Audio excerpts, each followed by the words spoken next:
Hi, Alita. Okay. So, hi, I'm Kate Brew, and I work at Alien Vault right now. I'm the editor of the blog. I started my career in graduating from Georgia Tech. I used punch cards to write code at Georgia Tech. Yep. And not many people can say that. Not many people want to be able to say that, but be it as it may. My first job in security was working in a company that had an IDS for Unix, and it had 41 signatures, and it was wow at that time. So things have come a long way since then. I really got deep into security and when I started with Tivoli right before being acquired by IBM and in product management. And I worked at other places.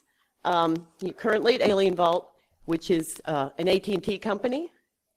And I'm also a volunteer. I like OWASP. I do a lot of volunteer work with our local Austin chapter and LASCON, which is our application security conference. It's coming up October 25th and 26th. LASCON, yeah, there's another Austinite. I'm married, but my boss says I have a boyfriend named Twitter, and that may well be true. I spend a lot of time with Twitter. Okay, so are you seeing?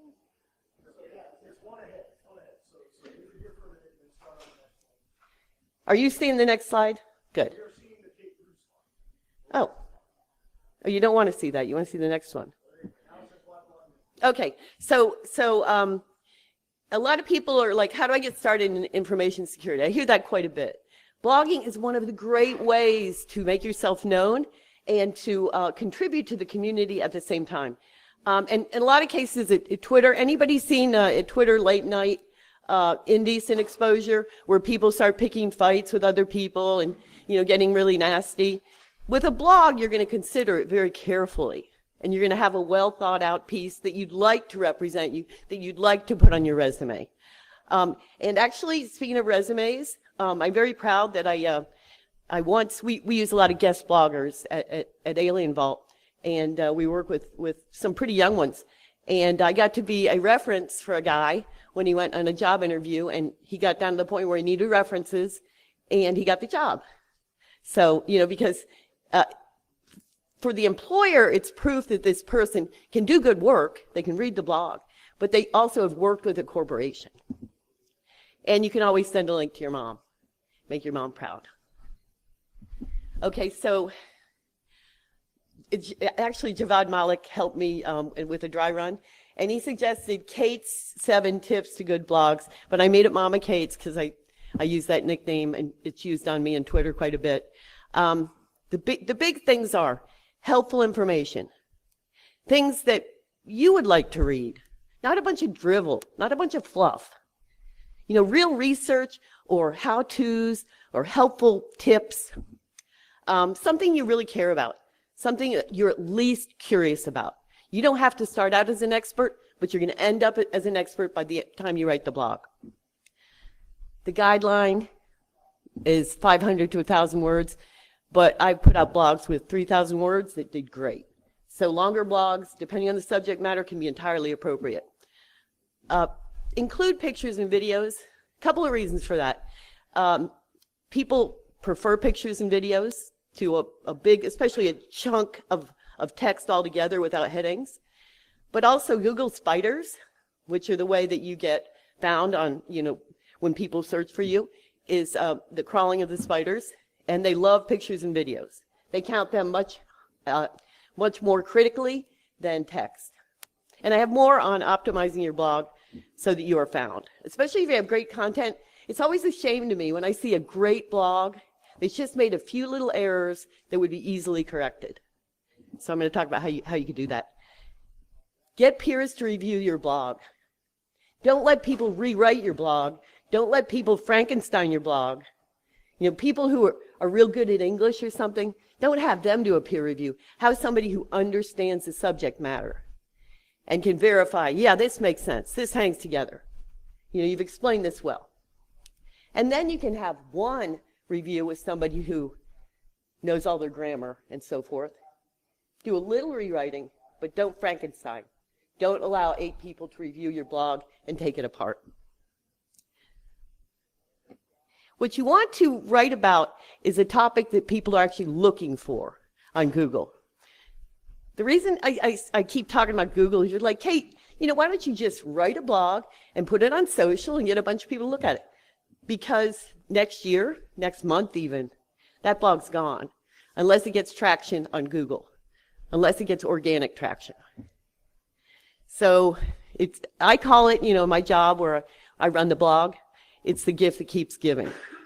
I can go on vacation because of organic search. I don't have to be there. We're doing all the hard work of figuring out what LinkedIn groups does this blog work with. No. You've got, people are Googling. They want to know this stuff. You're not forcing it on them.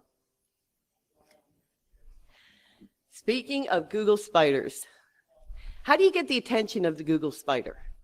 It's an algorithm it's very hard to understand, but very simple in a way. Google spiders are looking for the best content for people doing searches. They're not sinister, except for the ad piece. Obviously Google has to make some money, so those ads, aren't done based on the spiders. They're done based on paying money. But that's fine. But as far as competing against other good content, you need to be unique. You can't cut and paste from somebody else's blog. You're going to get definitely penalized, and I think you should be for doing that without attribution.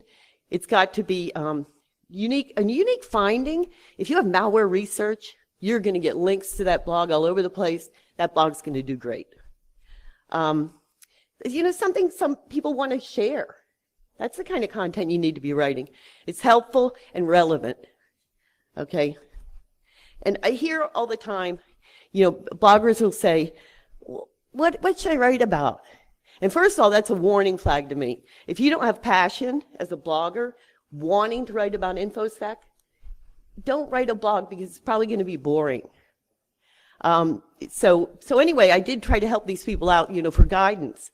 And basically, because I love Twitter, I did a poll, and the clear winner was practical InfoSec how-to.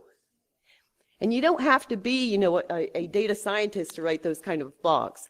You just have to do the hard work, do some research, find things out that you're going to share with the community. Sorry.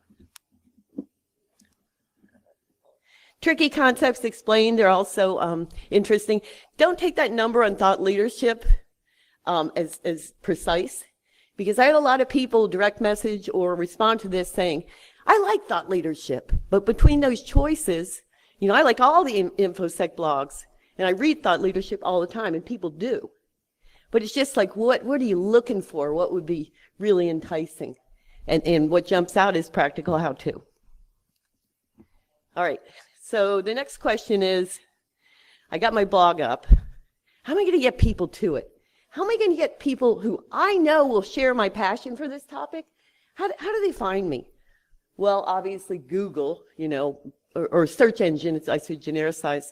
But one key thing that maybe people don't know that I figured out over the years is authority of the site really matters. Reputation of the site matters. If you publish to a site that deals with spammy or otherwise not good sites, or allows them to copy content, it's a bad idea. And your own personal blog, I have a personal blog, but if I have something I really want to get eyes on, in the InfoSec community, I publish it on the Alien Vault blog because the reputation of the site and the authority of the site, and the fact that they do a lot of the socializing as well. So the right thing to do, in my opinion, is to publish on a site with good authority first, and then repost on your personal blog. Socialize it. I can't tolerate Reddit. Maybe you can. But if you can, it's great, because that RNetSec subgroup, or whatever it's called, has great information. I just can't tolerate the other stuff that happens there. But socialize on Twitter and LinkedIn for sure. And don't be afraid to ask people to help me out, socialize this. Retweet this, please. Almost everybody will do it if it's something that's, you're not obviously trying to make money from or something like that. People are quite willing to help you out. Title it like it is, even in social. Clickbait gets people angry. Say what you mean to say. Don't, try a bunch of games. You can be funny in social, for sure. It's okay to be funny in social, but don't lure people to content that has really got nothing to do with what you've written up. And I have a story, so this was on accident, but we had a blog about celebrity nude photos that, it really was a hack. It was a valid InfoSec story. But unfortunately, because it said the word nude in the title, we got picked up by a bunch of unsavory sites actually linking to our very technical blog. So I guess they eventually figured out there was nothing juicy there. But, you need to be careful with the title and or even what you put on social, to be very clear to people. Don't fool people. Tag people who've helped you with your research. If you have, attributed some of your content to another source, don't be afraid to tag them. At least they know they're getting credit. Everybody likes their work linked to, so it's a win-win. And invest in the time. And I will tell you, I have to warn you, organic traffic, writing blogs for organic traffic, for traction, for SEO, is very counterintuitive. All that good writing skill that you probably have, it has to be adapted quite a bit. And a lot of authors have a hard time with it. How many people in the audience have read an information security blog in the past 6 months? Yeah. It's where you get the fastest is Twitter, because you can get a tweet out there in 2 minutes. But a blog, you can get a blog live in a couple hours. So if you're looking for the latest on something, it's going to be the best way to get it. And in InfoSec, things move extremely fast. So investing in the extra work is key. So I'd love to know how Google search works. The thing is, nobody knows. Nobody really does know. Well, probably about a couple hundred engineers in Google know. But the rest of the world is just guessing. And some of those guesses can do more harm than good. The other thing is, the algorithm probably changes 100 times a year. They tweak it. They're trying to really do the right thing for the end user who is Googling things. They're trying to do the best job they can to get the user to what they want. So if people are trying to game them, they're on that. And they're working to stop that. Okay, how to optimize blogs. I've been talking about this, and now I get to get the real thing. When you're doing your title, or when you're doing your keywords to start with, think about what would you type in Google to find this content. Start there. A lot of times, people will give me a blog, really nice blog, and the title is funny. It's really funny, and I have a good sense of humor, but I'm like, no. Tell me what you would Google to find this blog, and then we name the blog that. I think the weird thing that took me a while to understand is Google spiders have no sense of humor. They don't know jokes. If you tell a long, convoluted story at the beginning, and it's a wonderful story about your cat, and all the humans love it, but when the Google spider sees that story at the beginning, it goes, clickbait. This person is writing a blog about cats. You got to be really careful about putting your message very quickly out so that Google can find that. Make the title short. You're actually penalized for long titles. Sometimes really technical blogs need to be long titles. You got to do that. Use the keywords throughout the blog. Break it up into headings, into sections. A lot of technical bloggers turn them over to me and I have to edit them. The biggest edit is, I don't want to read a chunk this big of text. I'm a human. No. What you need to do is break it up into little bite size and put the headings in there so that regular people, which is a subset of your audience, regular people are going to want to read it. Use alt text in your images. If that doesn't make sense to you, come see me afterwards and I'll explain what I mean by that. It's a way to tell Google what's in the picture. And in my editor, I just enter it as alt text. So don't even try to game search engines. My strongest suggestion is just write good content.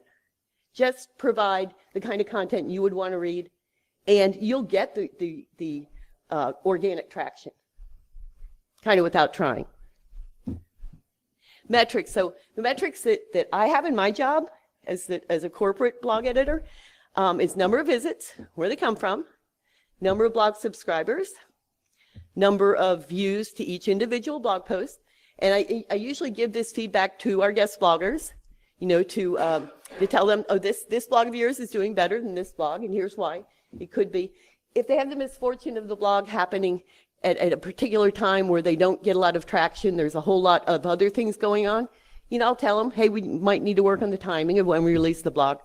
I've heard that some bloggers really love the qualitative feedback. So that's something you don't want to just do sheer numbers. You also want the qualitative. You want to consider that. The average time on blog is indicative of how interesting it was in a lot of ways, and the bounce rate. Whether the people go there and go, this isn't what I want, and bump right back out, that's a ding on your site.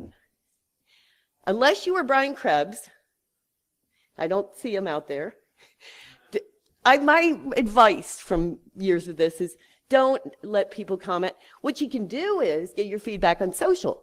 So you can post links to the blog and say, hey, I'm looking for comments. What did you think of this blog? Get them that way. Because when you allow comments, you're actually increasing your attack surface. You're allowing people to inject executable code, things that you don't want. Don't have time to do this, but if you need help with establishing your keywords, this is one place to go. But what I suggest more is find somebody who is an SEO expert, like most companies have them, and just, you know, spend an hour with a person and say, hey, help me out with this blog. Here's what I'm thinking. And they go off and do their research and so forth, and they'll come back with helpful ideas for you. Bad things to do. If you're in a corporation, don't get input from the SEO expert. Ignore the guy. Yeah, that's really bad. These are all things not to do. We talked about cleverness, excessive cleverness. Have no screenshots. Have blocks of text with no videos, images, or screenshots. People will not love that. Even Google spiders will not love that. Plagiarize, steal, never do that. Very unforgivable. And not give attributions to your references. That's awful. And be rude. Blogs done right. Okay, if you Google how to prepare to take the OSCP, Alien Vault blog will be #1. And that blog was written by a 19-year-old from Philippines who had just passed the OSCP, and he was telling people how to do it. That's a good blog. You don't have to be like a rocket scientist. You don't have to be somebody with a PhD. You can write a really good blog based on your experiences. Google logs for SIM implementation. Alien Vault's #1 under the ads. Google IDS, IPS, UTM, #1. Building a home lab to hunt malware, #1. And I do like to have fun too, so if you Google best InfoSec jokes, #1. Pinterest might have beaten me out temporarily. I have to go check on that. Okay. Key takeaways. Write about what you really care about. If you've been assigned to go write a blog, just say no, you're wasting your time. You know, you got to want to share this information. It's got to be meaningful to you. Optimize, post sites with good authority. By the way, Alien Vault, I'm always looking for new guest bloggers, so come see me if you're interested, or direct message me on Twitter. And this is I give attribution down there, but it's what people think about bloggers and what we really are. Most bloggers are just, you know, somebody who wants to share in InfoSec. Let me preface it that way. In InfoSec, they just want to share what they've learned with the community. That's my last slide. Any questions? I don't know. I think you were first, David, and then Alita. Okay. Yes, my son.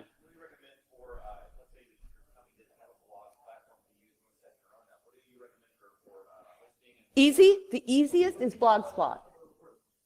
Sorry? Oh, okay. Well, what do you do if you don't have a corporate blog? So Blogspot, SPLOT, is so easy. It's phenomenally easy. And it ranks pretty well on Google. I don't know why. But that's the easiest answer. But probably the other thing to consider is going to a corporation. By the way, Alien Vault is not the only corporation who accepts guest blogs. And I don't want to tout my my competitors, but if you come see me and you want to hear other alternatives, I'll help you out there too. Yeah, Alita.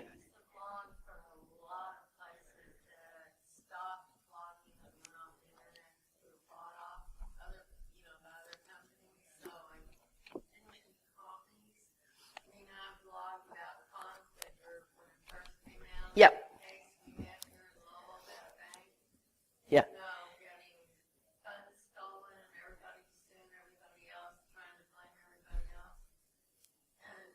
Yeah.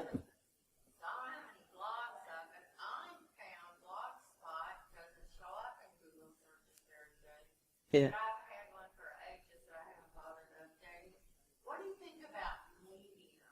Medium's great. So the question was, there's all kinds of problems with other options and Blogspot. Medium is great on LinkedIn, and it will show up in searches, and it's a great option. Of course, it's kind of a competitor to me, so but it is a great option. Yeah. Yes, in the back. So a lot of places where like Medium and other free spots to do blogs, I always have problems with my pictures not being good quality or videos having problems with the resolution that it can support. So I ended up just looking at my own. Is it just something I was doing wrong, or? With those sites, you know, whenever you get something for free, you're getting something for free. You know, so right, they're sort of just doing that as a favor to you, kind of a thing. So yes, there are problems. I've experienced them myself. But you know, if you go with say even a peer list, which is a competitor to me, but if you go with them, they'll help you with that. They have professionals. So does Alien Vault, of course. You know that will get things right for the author. Okay, no more. I got the stop sign. Thank you so much for attending. I really appreciate it. Oh, one more question.